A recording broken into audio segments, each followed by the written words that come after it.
So Eric's mustache clearly isn't as full, so we're not really doing a whole lot of taking off the length. We're just getting those flyaways off. Angle it towards the lip. It's going to get all those little ones that want to stick out. This is your guide, the top of the lip to the corner of the lip. So for me, I don't want my man to have nose hair that looks like it's grown into his mustache, so I'll just politely disconnect those, you know?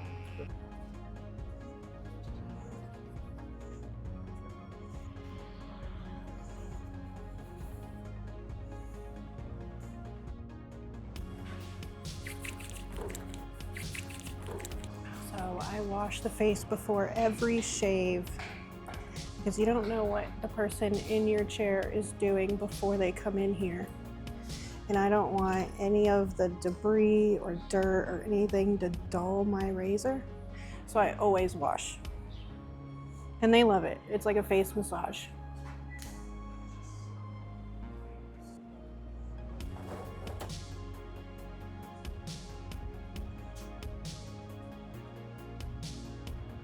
It doesn't matter if they have hair or not hair. It's even more prominent if they have hair though, because I want to clean out whatever's in there. And it helps with styling after.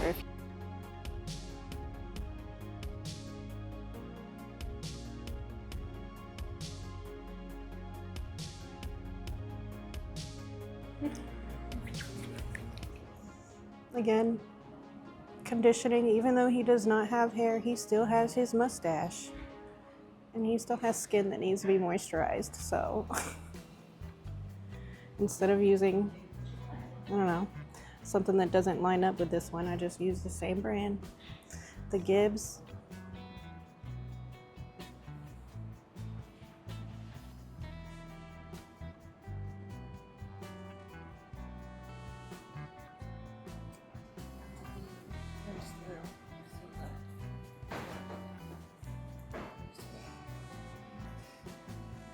So if I have somebody who is getting shaved, I wait until I shave them to do their lineup because I'd rather just do it all in one time than making multiple steps.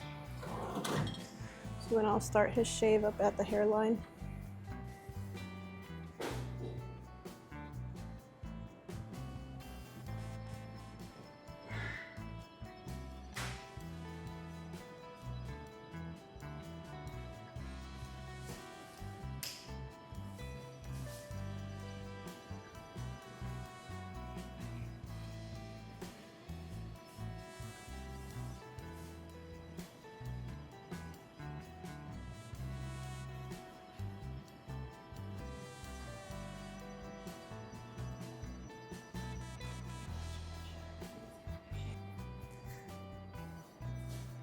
So you want to stretch until you can't stretch anymore.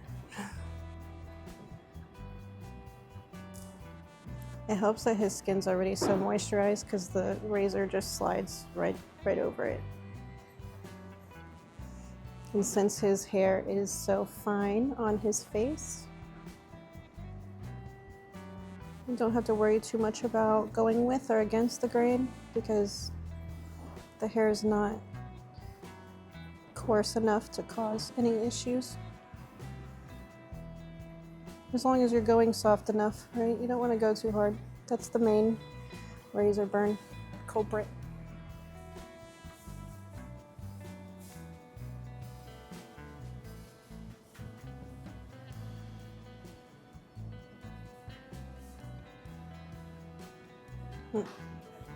No, just relax your chin.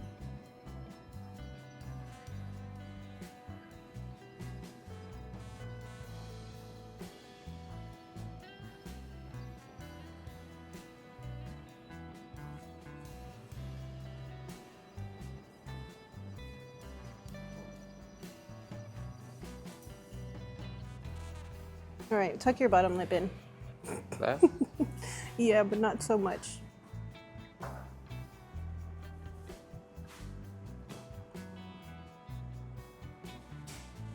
The thing is, sometimes you have to redirect them too because If they've not gotten a shave before, they don't shave often at home, they don't know what to do, so you gotta let them know.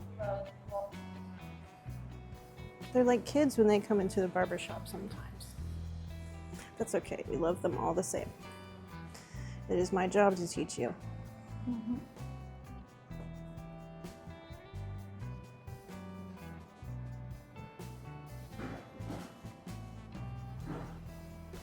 I see a lot of people stretch the skin a lot of different ways. Sometimes I'll use both fingers and stretch, depending on like how loose their skin is.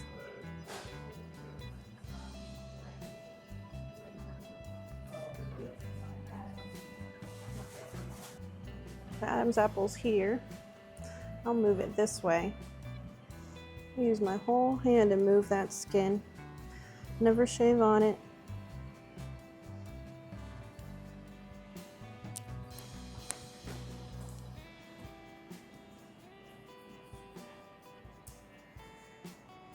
And there it is. Moving it all this way.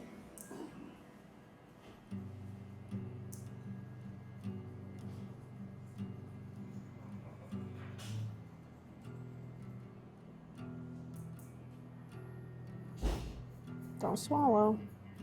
Bad time. You can swallow now, though.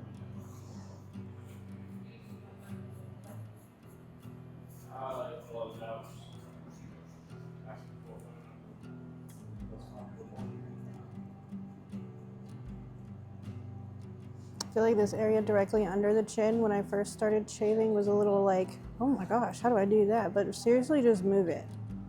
Wherever you need to move it to where you can get to it.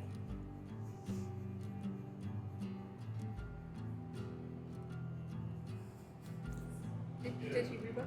Yeah.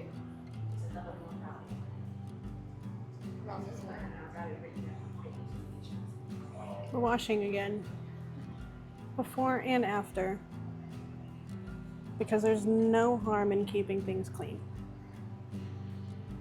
which means no razor burn, no infections, not from my chair. And this is a cold towel. We gotta close the pores to even more make sure there's no razor burn or anything like that. Ooh. Wake them up. Yeah, wakes them up. Normal. And you don't have to do it long either. It doesn't take too long. So, an interesting fact, your hair under a microscope looks like the shingles on a house. And so, when you put hot water on them, those shingles open. And when you put cold water on them, the shingles close. Yeah. So, I've always heard it's like just before you take a shower, it's just a little bit of cold water. yep. And it just locks everything in because it closes the hair around the moisture that you just used, and it's kind of the same thing for skin. Now we have oil. Oil is good for ingrown hairs because when you shave, you're shaving the whole first layer of skin off, and hair, when it gets cut, it's sharp. So those two things together are like really bad for if you're prone to razor burn or ingrown hairs.